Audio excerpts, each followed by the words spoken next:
আজকে আসলে রাতের বেলা মানে এই সময়টায় কোনো আলোচনা করব, ক্রিকেটই আলোচনা করব, সেরকম মুডে ছিলাম না। কিন্তু ঘন্টাখানেক আগে বাংলাদেশ ক্রিকেট বোর্ড অবশেষে এমন একটা সিদ্ধান্ত নিয়েছে, গ্লোবালি যে রিপোর্টটা কভার হয়েছে, যে রিপোর্টটা আমি করেছিলাম, এবং পুরো বিশ্বের সকলকে যারা ক্রিকেট পছন্দ করে, খবর রাখে, ভালোবাসে, সমালোচনা করে, আলোচনা করে, প্রত্যেককে নাড়িয়ে দিয়েছিল জাহানারা আলমের উপর যৌন নির্যাতনের সেই রিপোর্ট, যেটা আমি গেল বছরের শেষের দিকে করেছিলাম। প্রায় 16 মিনিট 17 মিনিটের সেই ইন্টারভিউতে জাহানারা আলম কেঁদেছেন, নিজেকে সামলেছেন, সত্য বলেছেন, নীরব থেকেছেন, কখনো কখনো ফুঁসে উঠেছেন ক্ষোভে, কখনো কখনো বলেছেন এটাও যে আমি আসলে এটার বিচার চাই না। আমার সাথে যে কাজ হয়েছে, আমার সাথে যেভাবে নির্যাতন করা হয়েছে, সাবেক বাংলাদেশ ক্রিকেট বোর্ডের নারী দলের ম্যানেজার এবং একই সাথে সিলেক্টর, ডুয়াল রোলে যিনি ছিলেন, মঞ্জুর ইসলাম মঞ্জু, যেভাবে তার শরীরের উপর হাত দিয়েছে, কাঁধের উপর হাত দিয়েছে, সেই হাত টেনে বুক পর্যন্ত নিয়ে গেছে, তার পিরিয়ডের সময় জানতে চেয়েছে, শেষ হলে যেন মঞ্জুর রুমে চলে আসে তার মনোরঞ্জনের জন্য। ভাবতে পারেন আমি যে কথাগুলো বলছি এগুলো আমার কথা না, জাহানারা আলম সেই কথাগুলো কাঁদতে কাঁদতে বলেছিল। সেই মঞ্জুর রুমে যেন চলে যায় জাহানারা আলম পিরিয়ড শেষ হলে, সেরকম আবদার তিনি করেছিলেন। একসময় জাহানারা আলমকে ছুঁড়ে ফেলা হয়, জাতীয় দলের বাইরে চলে যান, কারণ সেই আবদার মেটানোর মতো মেয়ে তিনি ছিলেন না। ক্রিকেটটা খেলেছিলেন নিজের যোগ্যতায়।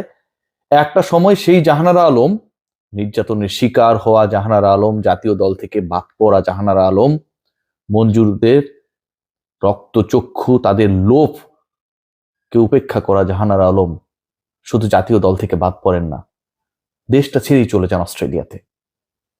সেই জাহানারা আলমের ন্যায় বিচার প্রতিষ্ঠিত হয়েছে। বাংলাদেশ ক্রিকেট বোর্ডের তদন্ত কমিটি নিয়ে আমরা অনেক ধরনের আলোচনা করি, আলোর মুখ দেখে না, এটা হয় না, সেটা হয় না, কবে আসবে সেই রিপোর্ট, রিপোর্ট যেন সময় আসে না, অনেক আলোচনা সমালোচনা। বাট আমিনুল ইসলাম বুলবুল তিনি প্রমাণ করে দিয়েছেন। আমি আবারও বলি যে বুলবুল ভাইয়ের অনেস্টি নিয়ে আমি কখনো কোনো প্রশ্ন তুলিনি, তুলবো না, কেউ তুললে সেটার বিরুদ্ধে যাব, এটা আমার নতুন কথা না।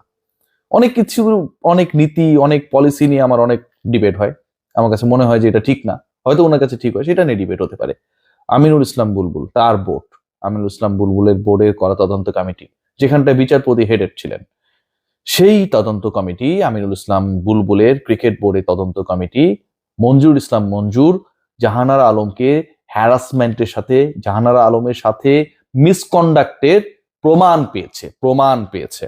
বাংলাদেশের জাতীয় দলের সাবেক ক্যাপ্টেন জাহানারা আলমের সাথে হ্যারাসমেন্ট করা হয়েছিল, যৌন হয়রানি করা হয়েছিল, সেটার প্রমাণ বাংলাদেশ ক্রিকেট বোর্ড পেয়েছে।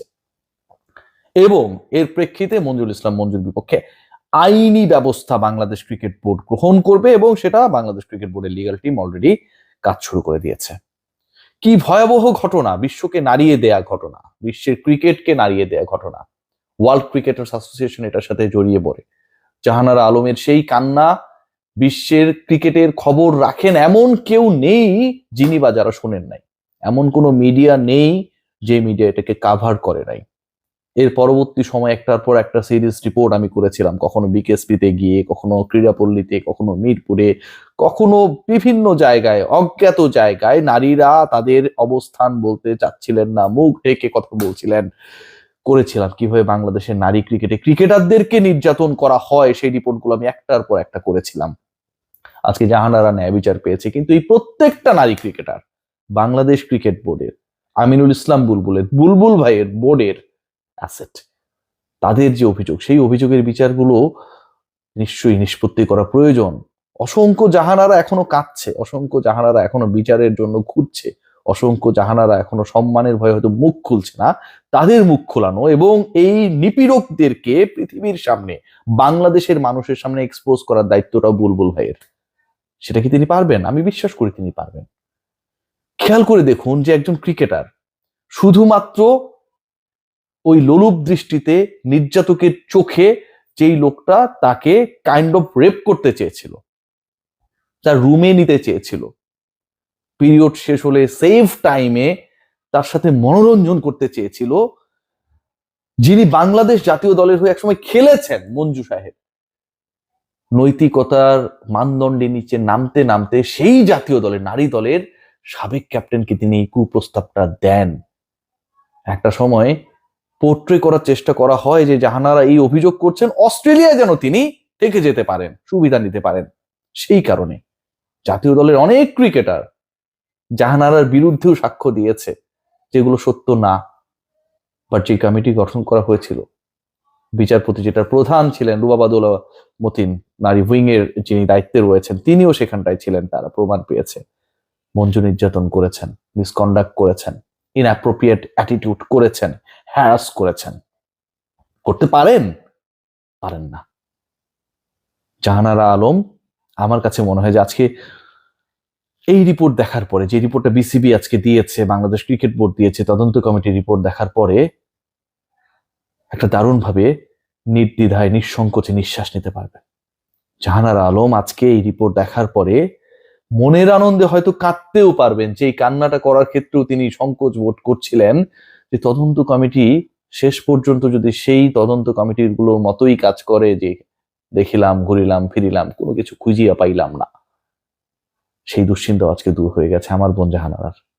জাহানারা আজকে কাঁদতে পারেন, হাসতে পারেন, উঠতে পারেন, তিনি বলতে পারেন, চিৎকার করতে পারেন, সবকিছুর অধিকার যেন তিনি ফিরে পেয়েছেন। কিন্তু জাহানারার ওই যে হারিয়ে যাওয়া, জাতীয় দল থেকে বাদ পড়া, শুধুমাত্র তার দেহটার দিকে ওই লোলুপ দৃষ্টিতে একজন নির্বাচক তাকিয়েছিল, তার মনোরঞ্জন করতে না পারার কারণে ক্যারিয়ারটাই যখন শেষ হয়ে যায়, সেটা কে ফিরিয়ে দেবে?